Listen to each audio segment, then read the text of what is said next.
bienvenida familias. El título del vivo es cómo regular pantallas. Cuando yo digo cómo regular pantallas, como premisa, estoy proponiendo que va a haber pantallas, ¿verdad? Y que las voy a regular. Entonces, antes de que veamos cuánta pantalla va a haber, vamos a ser conscientes de qué es lo que pasa, qué es lo que generan las pantallas en nuestro organismo y cuáles son las consecuencias también en nuestros niños. Y lo vamos a ver desde un punto de vista Montessori. Vos dirás, Clary, no me engañes, ¿no? María Montessori vivió hace 100 años, no existía la tele, mucho menos los celulares, entonces es obvio que no habló sobre pantallas. Hoy tenemos otra realidad, los niños conviven con la tecnología, de hecho en las escuelas de Uruguay, por lo menos en las escuelas públicas, todos los niños reciben una computadora desde que inician la escolarización, así que la vida es otra. Y yo te voy a decir que estás equivocada y que María sí habló de pantallas, y aunque no habló de pantallas, habló de algo de lo cual las pantallas son la antítesis. Y ese algo es el uso inteligente de las manos como instrumento de la inteligencia. Entonces yo les voy a hablar de eso también. Para empezar este vivo, vamos a empezar con esta diapositiva, mira. Las pantallas hacen mal, ¿está? Puse ahí, ¿para qué te voy a mentir? Todos sabemos que hacen mal. Yo no te tengo que decir que estar muchas horas en el celular hace mal. No te tengo que decir que estar enfrente a la televisión consumiendo cualquier contenido hace mal. Y tampoco te tengo que decir que, siendo conscientes de que hace mal, nosotros elegimos hacerlo a sí mismo. De hecho, yo en este momento estoy haciendo una transmisión a través de una red social. Es altamente probable que las personas que están conectadas en este momento me estén viendo por un celular. Por lo tanto, ¿para qué te voy a...? O sea, ay, Clary, bueno, dale, apago, tic, ¿verdad? Tampoco vamos a ser tan inocentes de decir, no, te hace mal, apaguemos todo y ya. Sino que, sabiendo que hace mal, podemos hacer un uso consciente de la tecnología. Esto es como el helado. Yo sé que el helado hace mal, yo sé que el helado hace mal, lo sé. Y a veces decido tomar helado, aunque sepa que hace mal, porque quiero. Porque el placer que me genera, el refresco que me genera cuando tengo mucho calor, o el momento compartido que me genera con mi familia cuando decido comer como postre helado, en ese momento me es más importante el premio, digamos, que recibo al tomar ese helado que el castigo, que es el daño a largo plazo que me va a generar. Entonces, ¿qué pasa con el helado y con la tele? Con la tele o con cualquier pantalla, ¿no? Que nos genera un placer a corto plazo y un daño a largo plazo. Y nosotros, los humanos, somos animalitos y como todo animalito priorizamos el corto plazo. Nos es muy, muy, muy difícil pensar en una recompensa a largo plazo porque no podemos asociar las cosas. ¿Está?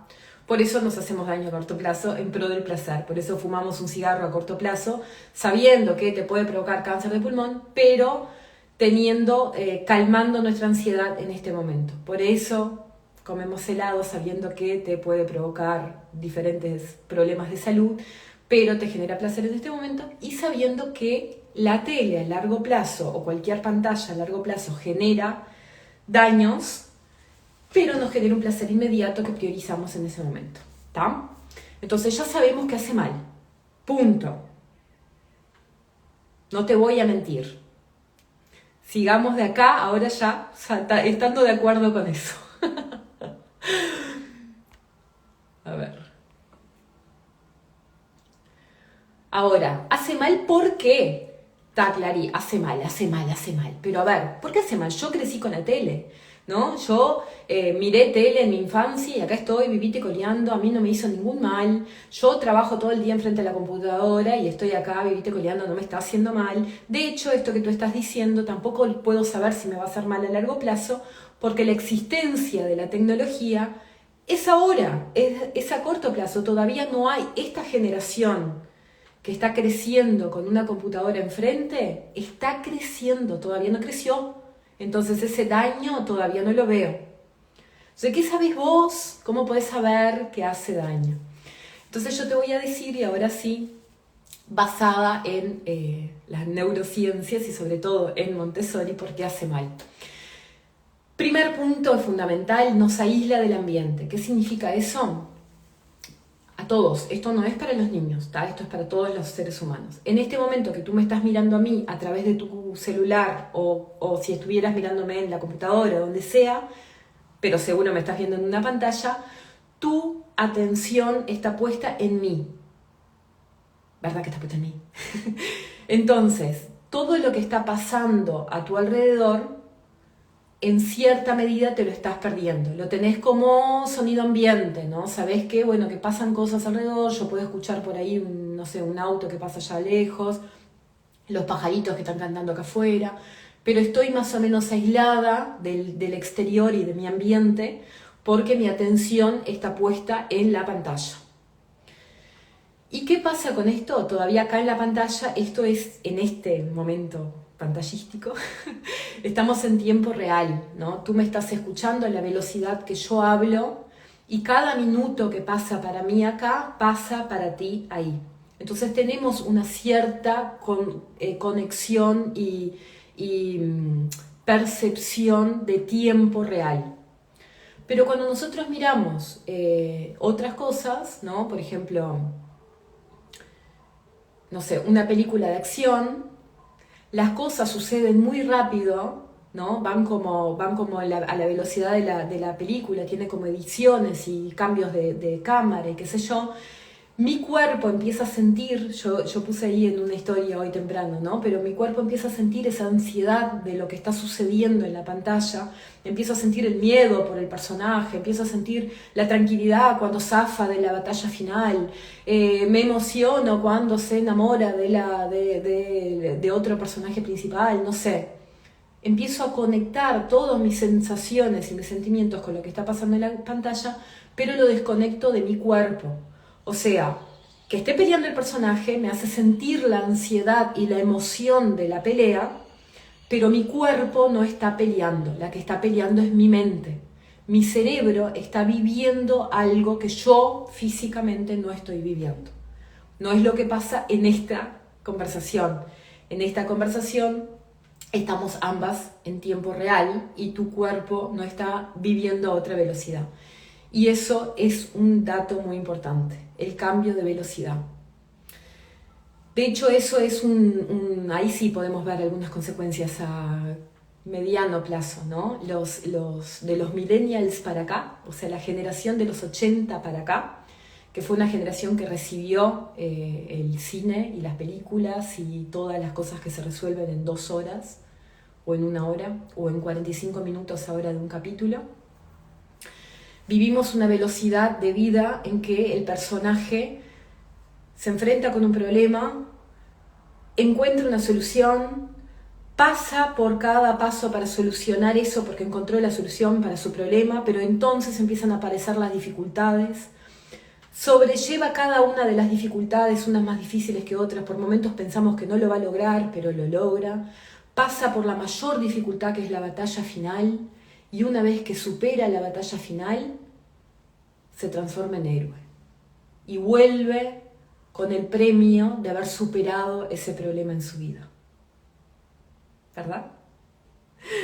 Esta descripción es la que podría encajar en todas las películas de Marvel, por ejemplo, en todas las películas de Disney, por ejemplo, ¿no? Y en la mayor cantidad de películas que se puedan imaginar. Esta configuración de historia que se resuelve en 2 horas nos hizo creer que cuando nosotros nos enfrentamos a un problema y no lo podemos resolver, hay algo mal. Que si nos estamos enfrentando a problemas, es porque estoy en el camino del héroe y ya dentro de 2 horas lo voy a superar. Y cuando no lo superamos rápidamente nos viene una frustración y un abandono. No queremos más mirar la peli. Entonces somos una generación que se frustra rápidamente, que abandona rápidamente y a la que le cuesta tener constancia cuando no hay tanta emoción como la pelea final. Creemos que nuestra vida es aburrida. Y al creer que nuestra vida es aburrida es mucho más fácil conectar con lo que hay del otro lado de la pantalla, que es mucho más divertido que la vida real. No estoy hablando de niños, como verán.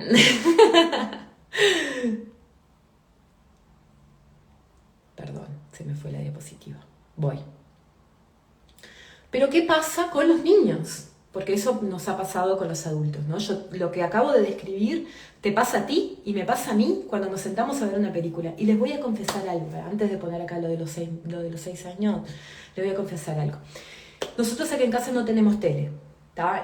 No es una decisión por los niños. De hecho, yo tenía una tele, estuvo 6 meses sin prenderse antes de que viviera con Nacho, y un día decidí prender la tele y la tele explotó. Porque era de esas de tubo, ni siquiera era plasma, imagínense que hace mucho tiempo, había agarrado humedad y hizo puff, y vi así como una especie de chispazo y fin de la tele. Y me pasa que voy a la casa de mis suegros, donde sí hay tele, y continuamente está prendida, o sea, es como una tele de fondo, está casi siempre prendida, y me pasa que no puedo evitar. Es como que me cuelgo, ¿vieron las novelas brasileras esas que las pasan de nochecita? Me siento enfrente a la cosa, nunca vi ningún capítulo de la novela, y empiezo a tratar de entender qué es lo que le está pasando a cada uno de los personajes. Me cuelgo con eso, le empiezo a preguntar a mi suegra por cada uno de la vida de los personajes que están ahí, y no me puedo ir hasta que no termina el capítulo. Me atrapa, no lo puedo evitar. No lo puedo evitar. Entonces esto nos pasa a todos, y estoy segura que no estoy sola. Tomamos la decisión de no tener tele. Sí, muchas familias toman la decisión de no tener tele. Pero teniendo la tele no sos libre. Así como no somos libres del celular, ¿no? No es la única pantalla la tele. Pero ¿qué pasa antes de los 6 años? Antes de los 6 años pasa algo muy, muy, muy importante. Y esto es neurociencia básica. Nuestro cerebro genera hasta los 6 años una gran cantidad de conexiones neuronales. ¿Qué son las conexiones neuronales? Bueno, básicamente la sinapsis, ¿no? Pero es así. Yo nunca hice algo, ¿tá? Nunca me serví un vaso con agua. Entonces me encuentro con un vaso con agua, he visto a otras personas servir y qué sé yo, y voy a platicar, ¿no? Entonces yo conecto las 2 neuronas, o más, ¿no? Pero todo el camino neuronal que me da la información que necesito para servir el vaso. Entonces sé que necesito con una mano sostener así, con la otra así, que tengo que calcular determinado peso, que tengo que volcar así, que tengo que cuidar para que el agua no se pase, en fin. Millones de datos que ocurren en el cerebro cuando sirvo agua. La primera vez que lo hago en mi vida, porque hay una primera vez para servir agua, ¿verdad? Hay una primera vez para todo. La primera vez que yo hago cualquier cosa en mi vida, todas esas neuronas que están trabajando para que eso ocurra, para que yo lo haga, se encienden. Y encienden hilos, no para hacer gráfica, encienden hilos como si fueran de luz, como caminitos entre una neurona y otra, que son las conexiones. La próxima vez que yo vaya, eso se encendió. Yo serví el vaso con agua, ¡puf!, se apagó. Mi cerebro sigue haciendo otras cosas. La próxima vez que yo vaya a servir un vaso con agua, se van a prender las mismas neuronas que actuaron para que yo sirviera este vaso. Pero ¿cuál es la diferencia? Que la segunda vez el camino ya está generado. Entonces, cuando se prenden, es más fácil. La energía circula sin tanta restricción. Es más sencillo. Cada vez es más fácil, hasta que llega un momento en nuestra vida que nosotros no necesitamos de nuestra concentración para servir un vaso con agua. Lo hacemos pensando en otra cosa. Puedo estar pensando en qué voy a cocinar y al mismo tiempo me sirvo un vaso con agua, lo tomo sin tener real conciencia de lo que estoy haciendo. ¿Está? Cada vez, y eso es el segundo renglón ahí, ¿no? Se refuerzan en base a la experiencia. Cada vez que yo repito algo que hago, se vuelven a prender ese grupo de neuronas. Ahora voy a dejar de compartir acá un poquito y les voy a contar algo. Les he contado los vivos, así que ustedes ya saben, ¿no? Juli tiene una lesión cerebral. La lesión cerebral significa que ella tiene como un agujero en el cerebro donde las neuronas murieron. Esas neuronas no pueden conectar. Y cada neurona, como saben, tiene una función. Entonces hay algunas funciones cuyas conexiones lógicas no suceden, porque en ella están apagadas. Pero el cerebro es plástico, sobre todo en los primeros 6 años, ¿no? En los primeros 6 años de vida el cerebro es muy plástico. Entonces, si por ejemplo yo tengo un agujero acá, esto es el cerebro, este libro, y yo tengo un agujero acá, ¿no? Que era el que me ayudaba a servir el vaso con agua. Entonces yo voy a servir el vaso con agua y esa conexión no la puedo hacer. Me dificulta muchísimo, mucho más, me exige mucho más concentración que cualquier persona normal. Pero yo tenía una neurona por acá y otra neurona por acá y esta línea no la podía unir. Pero mi cerebro trabaja en unir esta con otra que hay acá, pegar la vuelta por acá y generar igualmente otro camino que quizás sea más largo y más difícil, pero un camino en fin que me permita servir el vaso con agua. En el caso de Juli eso fue sumamente notorio. Ella tiene hemiparesia, o sea que ese agujerito lo tiene en un lado del cerebro, en su caso es el lado derecho del cerebro. El lado derecho es el que regula las funciones motrices del lado izquierdo de su cuerpo. Entonces cuando ella empezó a caminar, ella daba el paso con el pie derecho, pero no lograba dar el paso con el pie izquierdo. Me acabo de dar cuenta que estoy cambiando las manos. No lograba dar el paso con el pie izquierdo. Entonces, ella daba el paso con el derecho y empezaba como a girar alrededor de sí mismo, como a pivotar, dando un paso siempre con el mismo pie sin mover el otro del lugar. Eso demoró días. En algunos días ella logró dar el paso con el izquierdo. Cuando dio el paso, generó la conexión y a partir de ahí siguió caminando con los dos pies. Pero dar el paso con el pie izquierdo le demandó un esfuerzo mayor.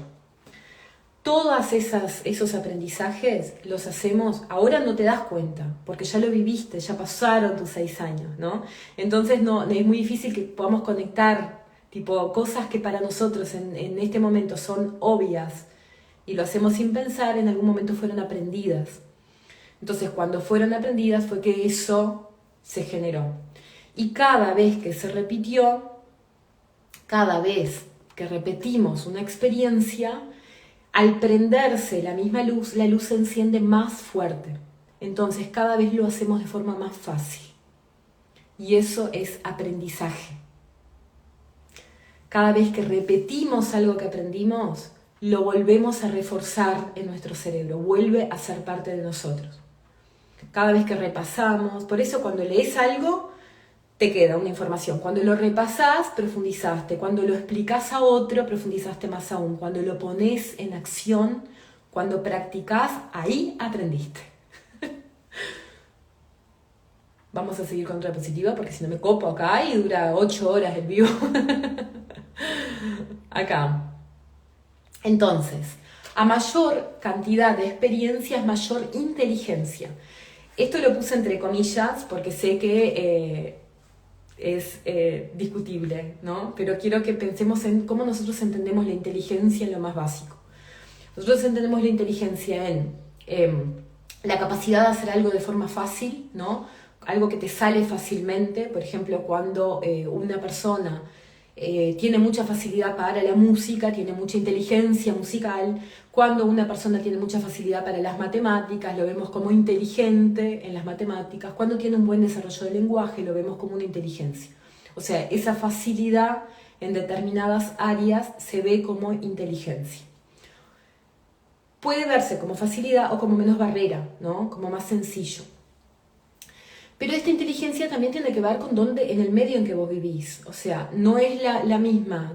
Yo puedo ser muy inteligente para las matemáticas que si yo crecí en una casa donde nunca hubo, por ejemplo, un instrumento musical y decido aprender a tocar guitarra a los 15 años, me va a ser mucho más difícil aprender a tocar guitarra, por más inteligente que yo sea, de lo que le puede ser a un niño de 6 años que ha vivido esos 6 años en un ambiente musical.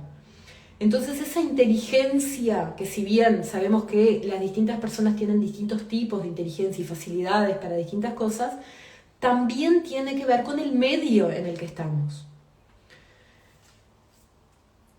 Vos podés tener las mayores aptitudes del mundo, o sea, la inteligencia está como confundida con potencial, ¿no? Y esto es importante. Todos tenemos un potencial, todos podemos alcanzar nuestro máximo potencial, pero los potenciales no son iguales. Algunas personas tienen potencial para la música, para bailar, para deportes, para lo que quieran, otras tienen para otras cosas. Entonces, por ejemplo, si yo soy Michael Phelps, todos recuerdan a Phelps, ¿no? O estoy muy vieja. Bueno, Michael Phelps es uno que se ganó no sé cuántas medallas ahí olímpicas como nadador. Si alguien no lo recuerda, si lo recuerda. Yo puedo ser Michael Phelps que si no crecí en un ambiente que favorezca la natación, mi máximo potencial nadando jamás hubiese sido alcanzado. Si Michael Phelps hubiese nacido en Uruguay, con las piscinitas que tenemos, no hubiese llegado a tener el desarrollo de potencial que tuvo.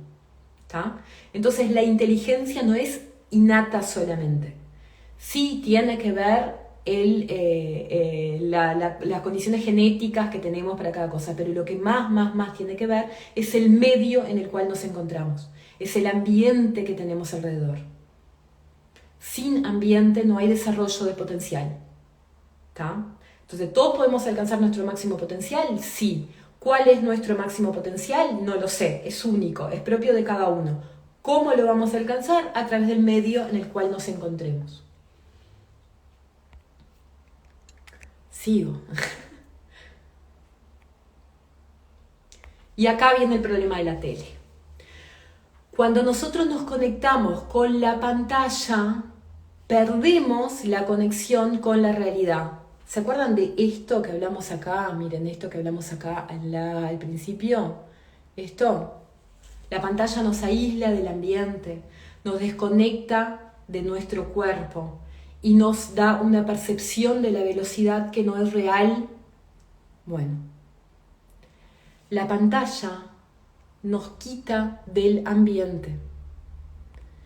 Y cuando nosotros nos conectamos... ¡Ay, no! No iba a esa.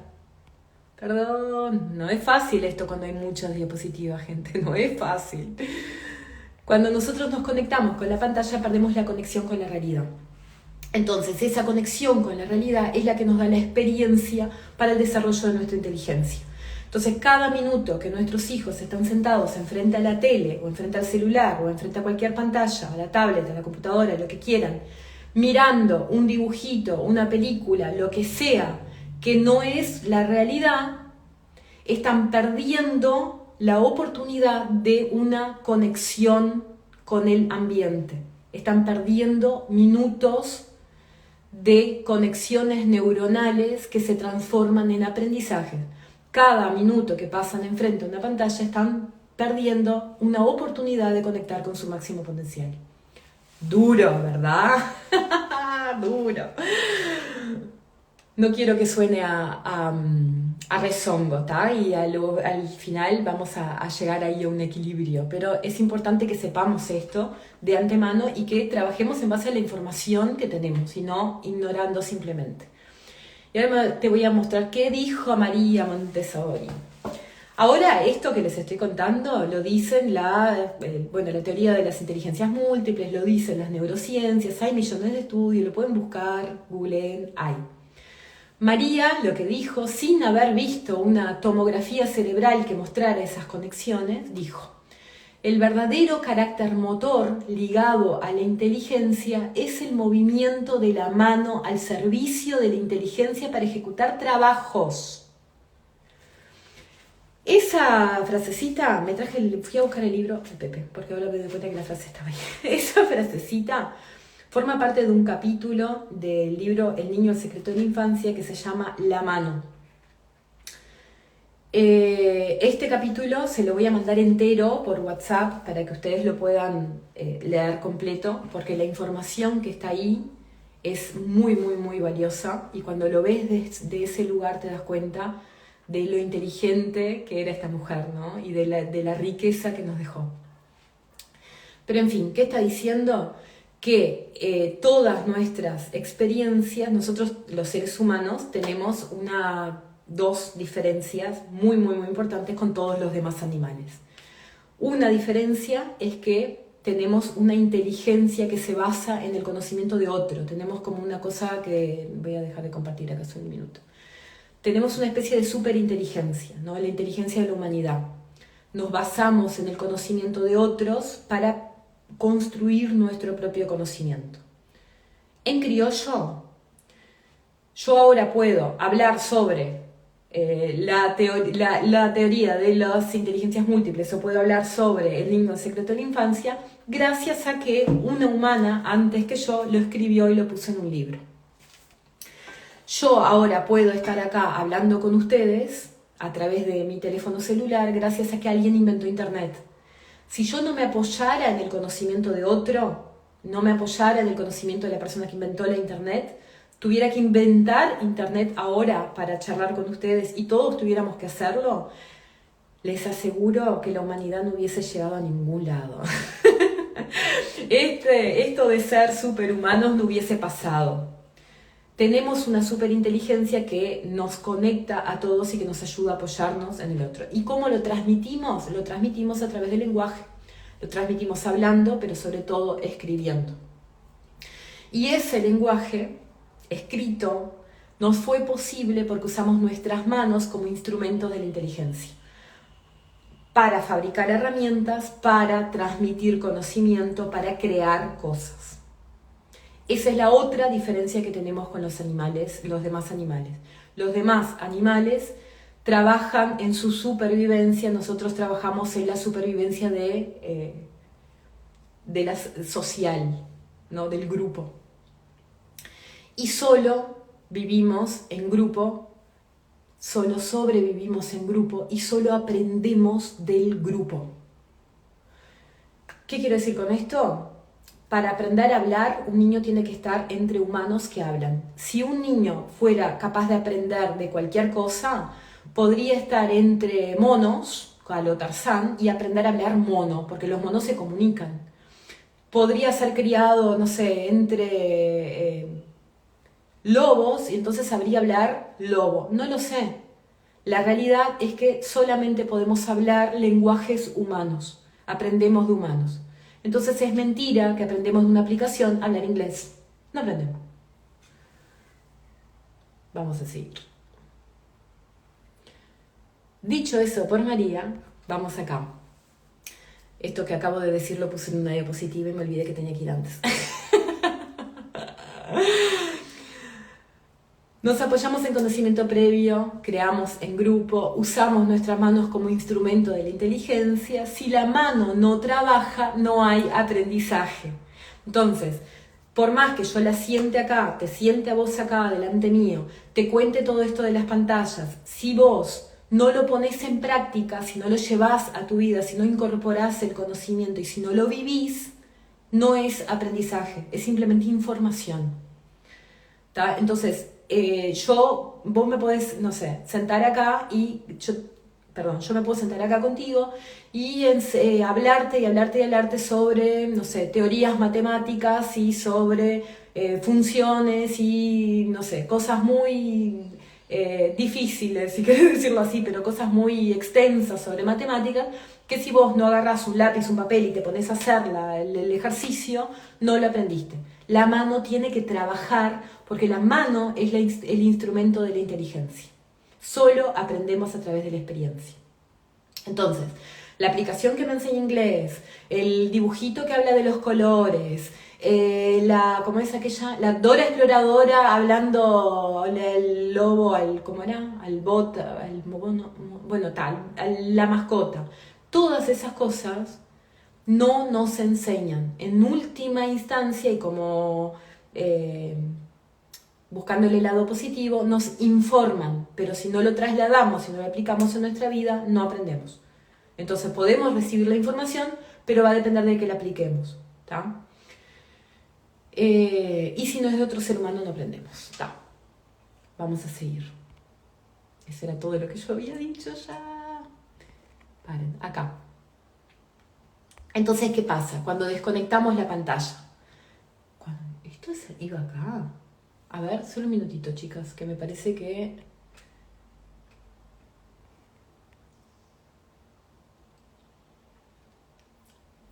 Para. Estoy confusa hoy, ¿vieron? Porque me olvidé, no sé dónde dejé mi cuaderno que tenía el resumen antes de las diapositivas, entonces ahora es como que voy hablando y las voy encontrando, pero me cuesta seguir el hilo. Pido disculpas. No. ¿Qué pasa con nuestros hijos, ¿no? Con los niños? Los niños cuando se conectan a la pantalla se desconectan de la realidad. Entonces su cerebro se conecta con lo que está pasando en la pantalla, pero su cuerpo no. La mano, que es ese instrumento de la inteligencia, no está actuando.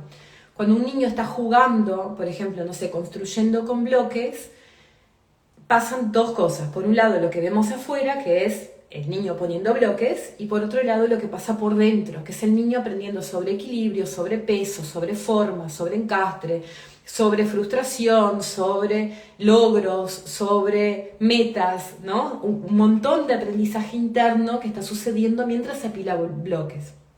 Entonces, pasa por afuera y pasa por adentro, pero lo que conecta ese aprendizaje interno con lo que está haciendo es la forma en que sus manos actúan. Eso sirve para armar bloques, pero también sirve cuando yo sirvo un vaso con agua, por ejemplo, cuando lavo un plato en la cocina, cuando hago cualquier cosa en mi vida. Aprendo en ese momento de lo que estoy haciendo un montón de cosas más. Cuando el niño se conecta a la pantalla y pierde esa conexión, cuando termina, cuando vamos a apagar la tele, hay dos opciones, pasan dos cosas. Ese cerebro que estuvo trabajando todo el tiempo sin que el cuerpo trabajara, una vez que se apaga la pantalla necesita volver a conectar con el cuerpo. Entonces hay dos caminos de conexión. Uno es el del exceso de energía, apagamos la tele, apagamos la pantalla y el niño queda sobregirado y necesita correr, necesita saltar, necesita hacer ejercicio, necesita moverse para compensar ese tiempo que estuvo quieto.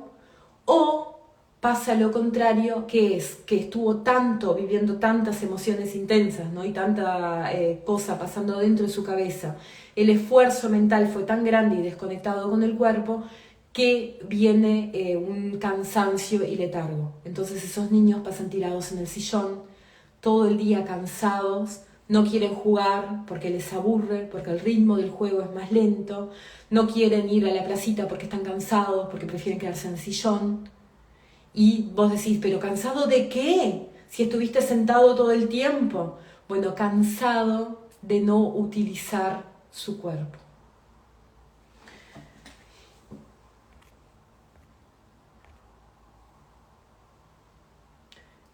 Generalmente, y si les pasa lo contrario, me gustaría que me cuenten, en los niños chiquitos viene el pasado de rosca, porque la energía del cuerpo es tan grande que necesita conectarse con movimiento, y en niños más grandes deviene el letargo.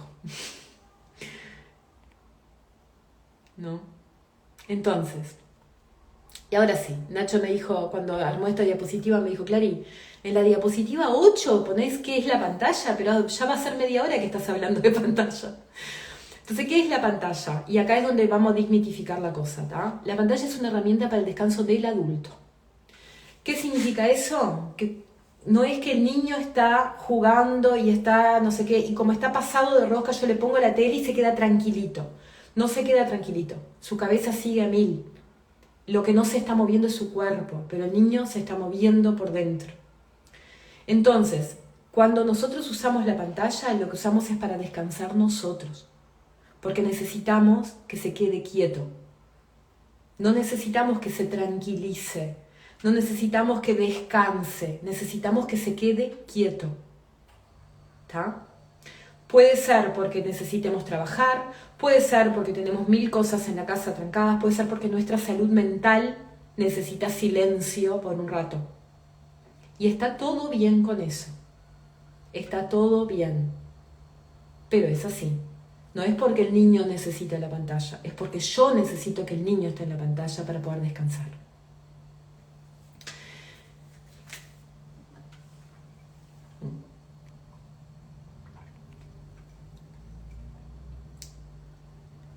Y una vez que yo sé eso, una vez que yo tengo claro eso, ¿tá? Y que entiendo que es porque yo lo necesito, porque el adulto sí descansa, no descansa, Ale, no descansa el adulto, es mentira. Vos no descansás mirando tele. Es más, intentá pasar un día, te debe haber pasado, ¿no? ¿Alguna vez maratoneaste una serie? Cuando maratoneás una serie, al terminar te sentís agotado. Las cosas que te energizan en realidad son otras. Si vos salís, por ejemplo, a caminar un ratito en la playa, te energiza. Si vos vas al gimnasio, te energiza. Si vos te juntás con tus amigos un rato, te energiza. Cuando vos te pasás 5 horas enfrente a la tele, estás muerta. Te cansa, te agota, no te descansa. Es mentira.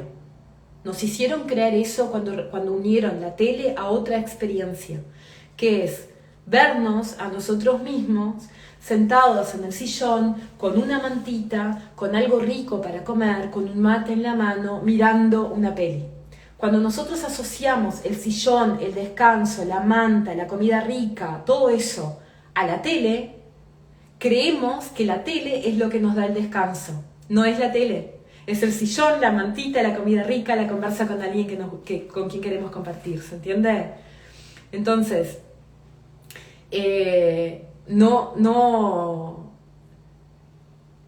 no es que la tele sea el descanso. Nosotros miramos tele creyendo que nos va a devolver lo que necesitamos, que es el descanso, pero lo que nos devuelve es agotamiento y lo que nos descansa es lo otro.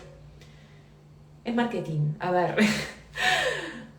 Miramos reclames de Coca-Cola todo el tiempo, donde nos hacen creer que tomar una Coca-Cola te da felicidad. ¿Y cómo sé que te hacen creer que te da felicidad? Porque vos estás viendo imágenes de personas felices haciendo como si fuera refrescante, aunque lo que te tomás cuando tomas la Coca-Cola es una bebida dulce, que no te quita la sed, que no te refresca, que es pesada para el cuerpo y que no tiene nada que ver con la felicidad. No te hace más feliz tomar una Coca-Cola. Asimismo, asociamos la imagen de lo que estamos viendo, o sea, lo que el marketing nos generó en la imagen de lo que representa la Coca-Cola, y cuando tenemos un evento familiar, cuando nos juntamos en las fiestas, cuando queremos estar felices, compramos Coca-Cola. Parece que estoy hablando de conspiraciones, ¿no? Pero, ¿estamos de acuerdo? Que la tele no nos descansa, lo que nos descansa es estar en el sillón. Bueno, sigo. Usamos la tele como recurso, como herramienta. Y no estoy diciendo que no sea una herramienta válida. Estoy diciendo que no debería ser nuestra primera herramienta. ¿Tá? Y tampoco quiero que piensen que yo no la he usado jamás. De hecho, la uso. En algunas ocasiones sí le voy a contar cómo. Pero me pasó en una o dos oportunidades en las cuales yo estaba completamente desbordada con Mamón, con el trabajo, cuando en la primera o en la segunda Navidad de Mamón, totalmente desbordada, pasada de rosca, no podía más de la vida, con tanto trabajo, y le dejé a que Juli mirara dibujitos. En ese momento era Peppa Pig, ¿no? Dejé que mirara Peppa Pig para que yo pudiera trabajar pensando, bueno, esto es una semana y después de esta semana yo voy a volver a poder tener tiempo y le voy a devolver lo que necesite, qué sé yo, y me hice toda la cabeza, me puse todas las disculpas y la enchufé ahí a Peppa Pig para poder trabajar. Lo que me pasó fue que, cada vez que apagaba Peppa Pig era un berrinche así de locos, ¿no? Era como mucho peor del que hubiese sido si no hubiese prendido directamente a Peppa Pig, que me exigía estar presente mucho más, o sea que tenía que compensar el tiempo que estuve trabajando en estar, tenía que estar ofreciendo otras alternativas constantemente, porque a ella la única que se le ocurría era mirar Peppa Pig. Y en la cumbre así fue cuando un día se despertó, no había abierto los ojos, estaba como dormida, se movió, giró hacia mí y me dijo, quiero Peppa, sin abrir los ojos. Y ahí dije, ¿qué estoy haciendo? ¿Qué estoy haciendo? Entonces no les quiero decir que crean que no sé, que por tener el conocimiento, porque esto todo que les estoy contando yo ya lo sabía, no es por tener el conocimiento que no caigo en usarlo como herramienta a sí mismo. ¿Tá? Sigamos. Entonces, ya que lo vamos a usar como herramienta, vamos a hablar de cómo usarlo, ¿tá? Y una de las preguntas que siempre surgen es cuáles son los contenidos que son menos malos, digamos. Entonces, lo primero que te voy a decir es que no hay contenido bueno, no hay contenido por sí solo que sea bueno. Ningún programa educativo, ningún documental de la National Geographic, nada de eso es bueno por sí solo, ¿tá? Ningún contenido es bueno. Pero acompañados es mejor. ¿Qué significa acompañados es mejor? Que si yo te estoy desconectando de la experiencia del mundo real, por lo menos me voy a conectar contigo como persona. Entonces, por ejemplo, si miramos una película juntos o si miramos un dibujito juntos, es común que los niños hagan preguntas, que te cuestionen cosas de lo que está apareciendo en la pantalla o que vos le puedas cuestionar cosas.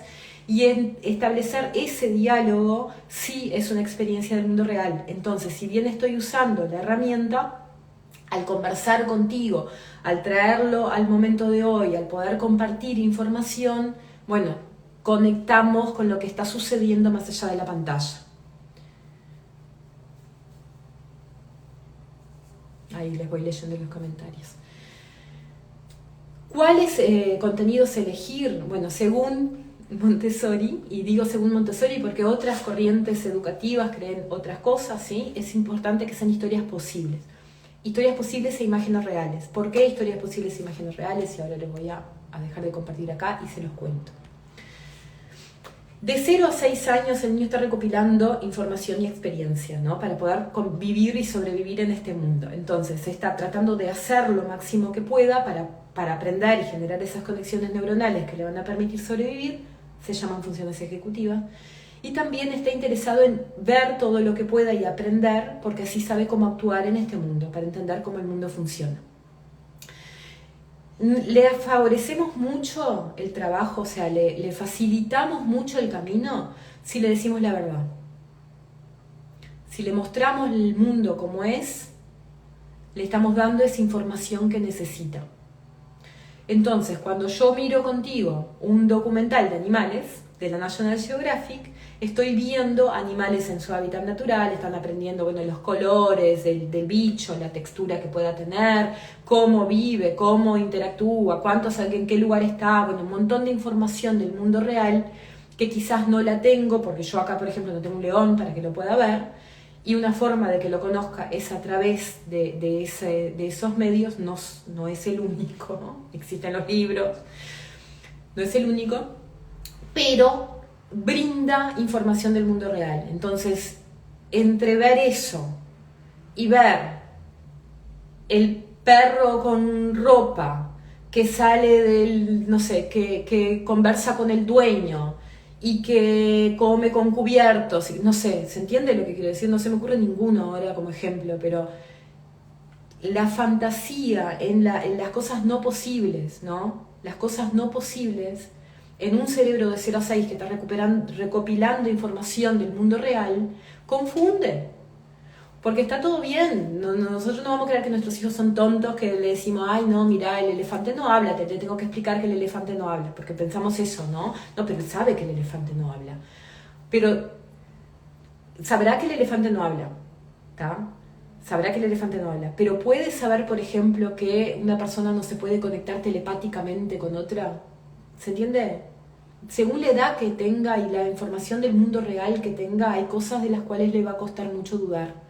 Y tanto es así, voy a hacer un vivo sobre esto, pero tanto es así que cuando nosotros nos esforzamos para que crean, ellos no dudan, aunque sea algo totalmente imposible, como un conejo poniendo huevo de chocolate, un hada o un ratón metiéndose abajo de nuestra almohada y un tipo vestido de rojo entrando por la chimenea de la casa. Cuando te esforzás por decirle algo y que lo cree aunque sea imposible.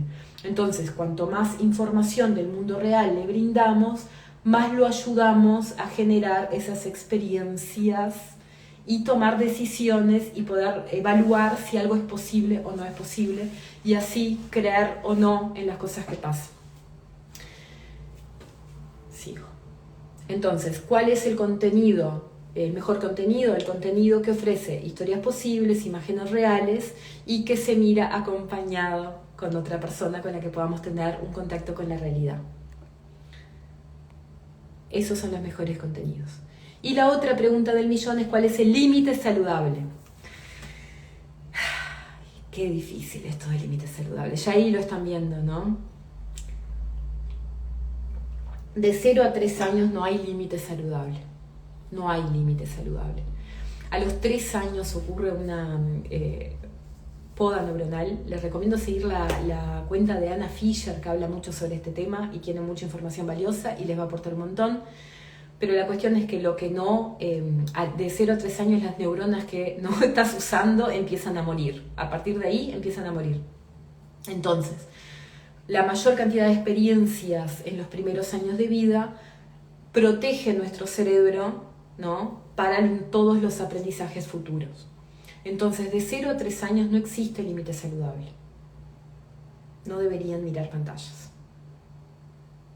0. Más de 3 años, la forma de medir qué es, porque la pregunta es cuál es el límite saludable, no es cuál es el límite posible, ¿está? Posible, pueden estar 5 horas enfrente de la pantalla, pueden estar, no se van a morir, no se mueren, por lo menos no de entero, se morirá un poco de corona, pero entero no se muere. Más de 3 años, una forma de medir sería igual al tiempo de su concentración. ¿Qué significa esto? Que si un niño puede jugar con el mismo juguete, en la misma actividad durante media hora de continuo, entonces puede estar media hora enfrente a una pantalla sin que le dañe su capacidad de concentración. Es muy difícil que un niño de 3 años juegue media hora con un mismo juguete, pero ¿es tan difícil que esté media hora enfrente a una pantalla? No, es bastante común. Lo podemos ver en nosotros mismos, ¿no? ¿Cuánto rato hoy, ahora con este exceso de pantallas que tenemos los adultos, ¿no?, que estamos como sobrepasados de celular y qué sé yo? ¿Cuánto tiempo te podés concentrar leyendo un libro sin ir a buscar tu celular?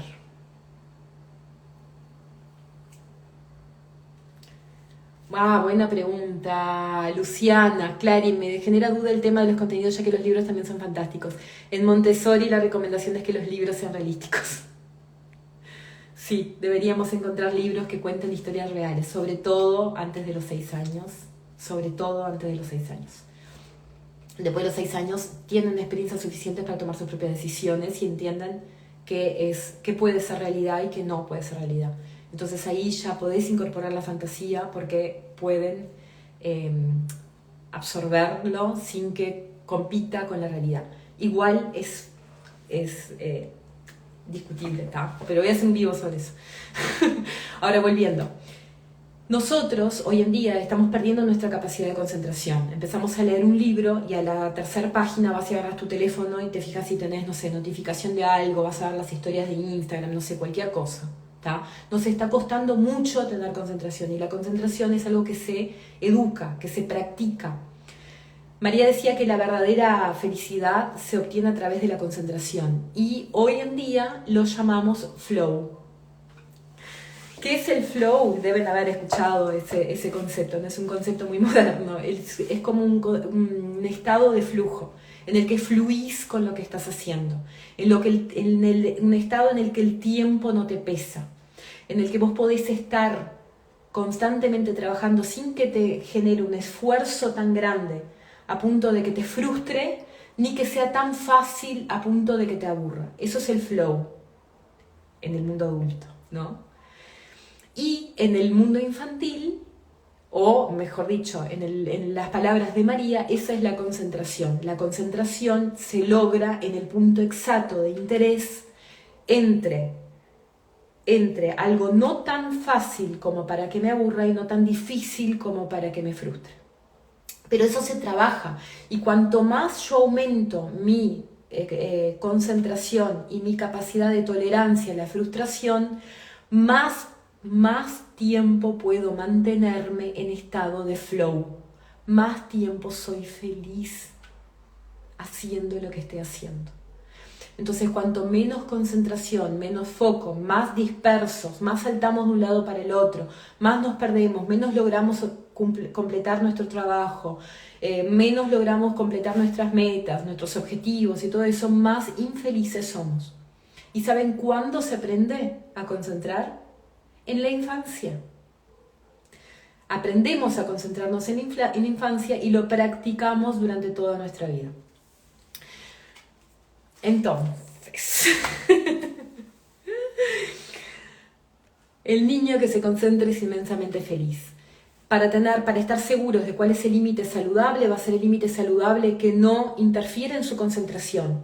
¿Y cómo es una forma de medir? Bueno, se está concentrando 10 minutos. Bien, 10 minutos es el tiempo que la tele podría estar disponible sin que empiece a alterar ese número de la concentración. Va hasta ahí. Es una forma de medir nuestro límite. Es que saludable es una palabra muy fuerte porque no es saludable nunca, ¿no? Pero nuestro límite posible tendría que valer también para el adulto. Y de hecho, ahora, y voy a leer los comentarios porque estoy segura que les está pasando, yo quiero que ustedes me digan si sienten que ustedes adultos, deberían también tener límite en el uso de las pantallas.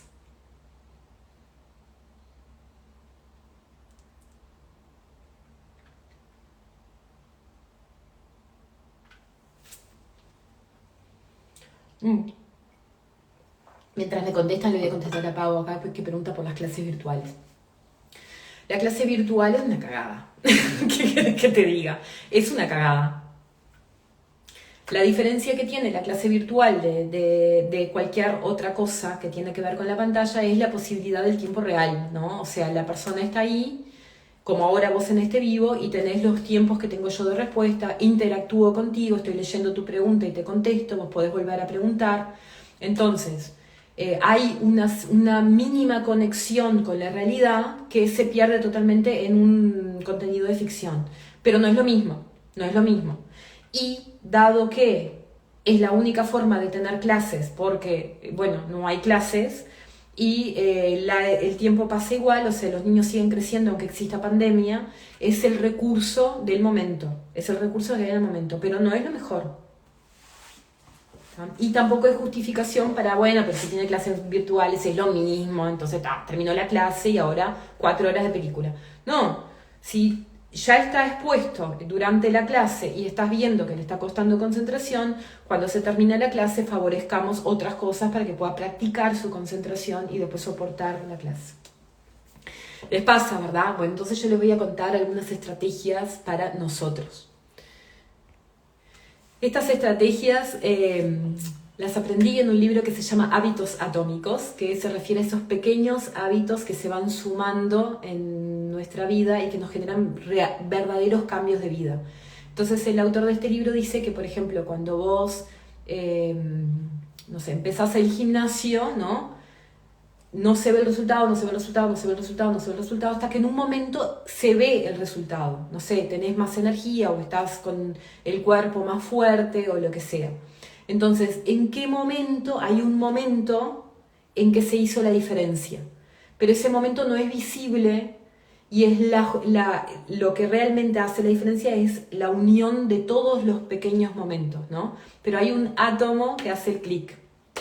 Entonces, por ejemplo, en este ejemplo vamos a pensar en otro.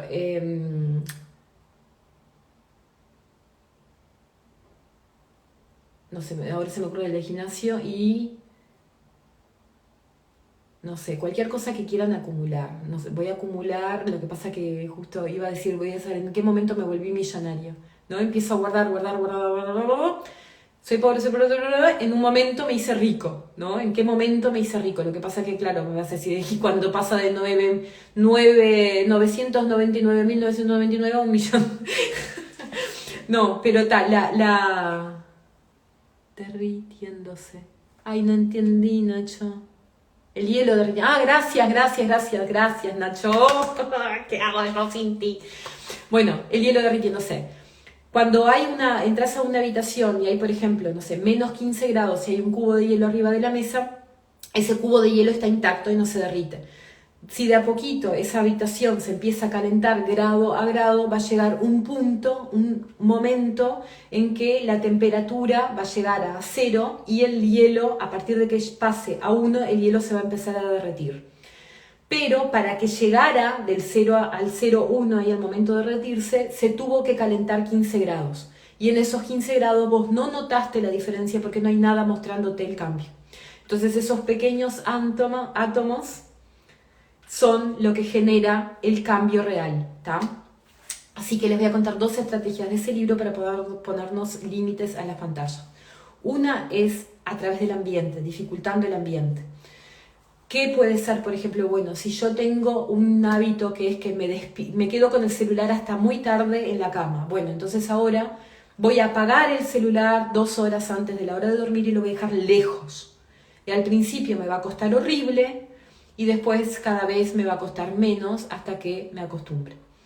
Si yo me despierto de mañana y lo primero que hago es agarrar el celular, bueno, lo voy a dejar cargando ahora en el living. Entonces me voy a tener que despertar, pensar en la vida, no sé, respirar, levantar, vestir, llegar al living y ahí recién agarrar el celular.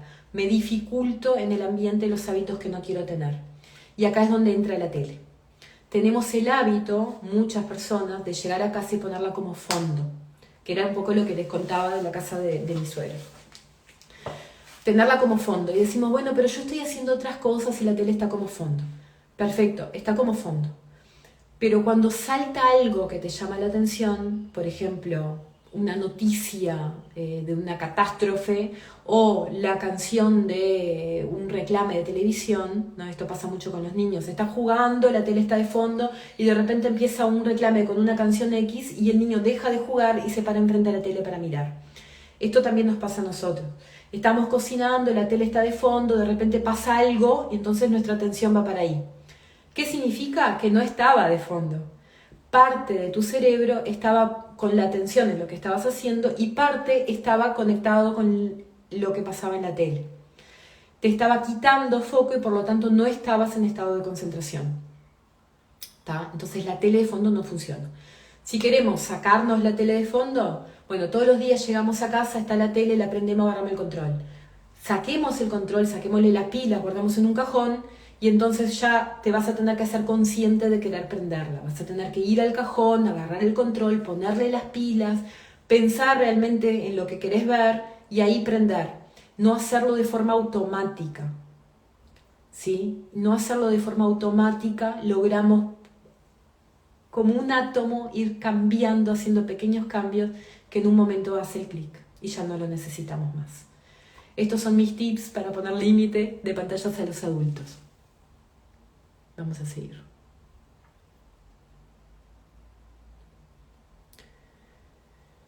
¿Qué opciones tengo para poner límites de pantallas a mis hijos? Porque claro, vos me vas a decir, bueno, sí, Clary, pero la vida sigue, yo tengo que seguir trabajando, tengo que seguir arreglando la casa, tengo que seguir haciendo otras cosas y si no le pongo pantallas, ¿qué hago? Bueno, yo te planteo 2 opciones, básicamente. Una es el ambiente preparado. ¿Qué es el ambiente preparado? Es el ambiente en el cual el niño se puede mover y ser autónomo, con libertad y encontrar oportunidades de uso inteligente de las manos. Entonces, cuando yo preparo el ambiente, cuando mi casa es segura y puede actuar solo, yo no tengo que andarle atrás, él no tiene que andar atrás mío pidiéndome cosas y ambos podemos hacer cosas diferentes. Un ejemplo sería si vos tuvieras un alcohólico en tu casa, ¿tá? Una persona alcohólica. Si vos tuvieras una persona alcohólica en tu casa y tuvieras botellas de alcohol botellas de cerveza guardadas en la heladera, estarías todo el tiempo pendiente de que el alcohólico no llegue a la heladera. Estarías todo el tiempo cuidando para que no toque, ¿no? Porque sabés que puede recaer.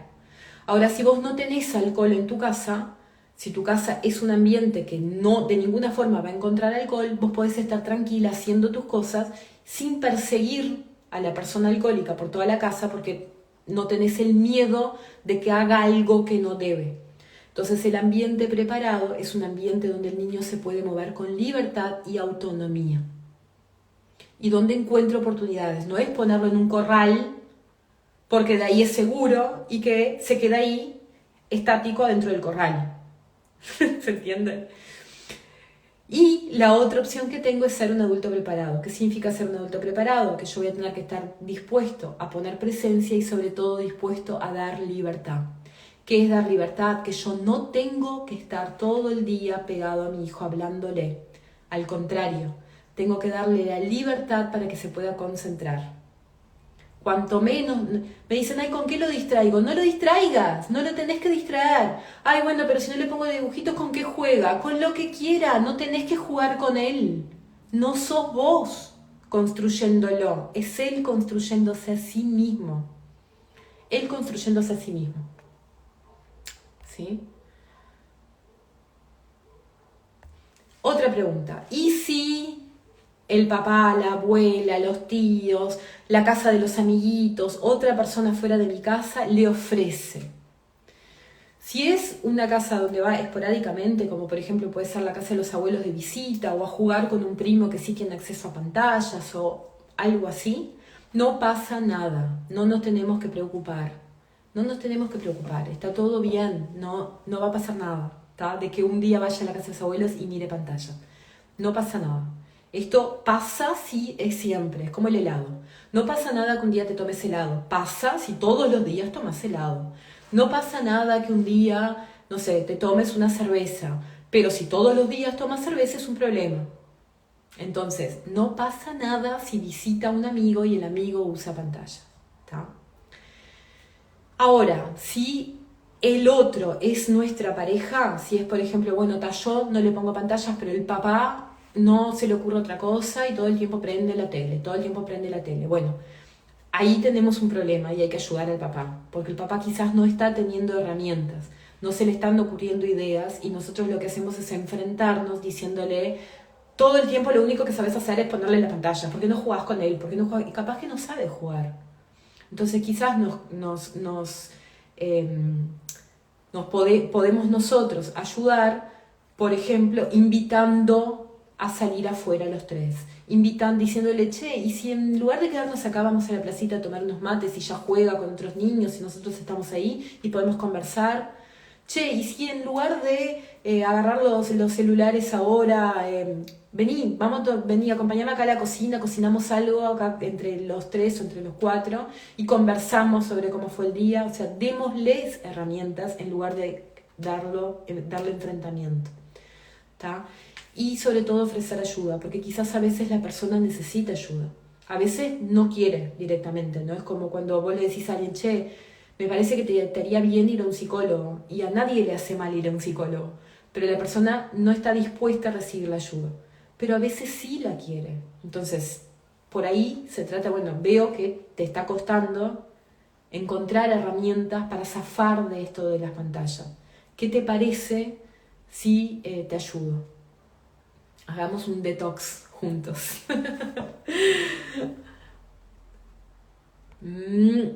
Y por último, la última diapositiva que tengo, pero no es lo último que tengo para contarles, le traigo esto, ¿no? Que era una frase de Bill Gates que está en el libro, yo la leí en el libro El cerebro del niño explicado a los padres, que dice así, mis hijos por supuesto tendrán un ordenador algún día, pero antes de que llegue ese día tienen libros.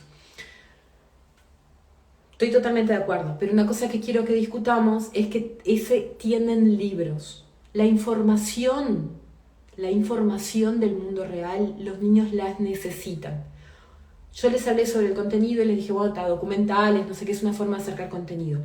Pero eso mismo que está en el documental está también en libros, está en una enciclopedia, está en hacer una investigación, está en que dibujemos. Hace tiempo alguien me decía, a mi hijo le encanta mirar documentales de dinosaurios y mira y se sabe todos los nombres de todos los dinosaurios. Como que el aprendizaje de los nombres de los dinosaurios hubiese estado ligado a que mire los documentales. Y la realidad es que la información del documental puede ser entregada de infinitas formas diferentes. Ese niño podía haber inventado dinosaurios él, podía haberlos dibujado, podían buscar, no sé, fotos, podían visitar museos, podían buscar ver libros, no sé, millones juguetes, no sé, millones de formas de que también aprendiera el nombre de los dinosaurios, no necesariamente desconectándolo de todo el resto que el mundo le ofrece. así como te acabo de explicar, María. María dice, ¿cómo explicarle a mi esposo que nuestro hijo de 6 años no necesita las pantallas, al menos no aún? Así como te acabo de explicar recién. Si querés mostrarle este vivo, que capaz que la información le sirve. Y nada, y ya sacando a jugar a tu hijo afuera y mostrándole que puede estar sin estar enfrente de la televisión. Muchas gracias.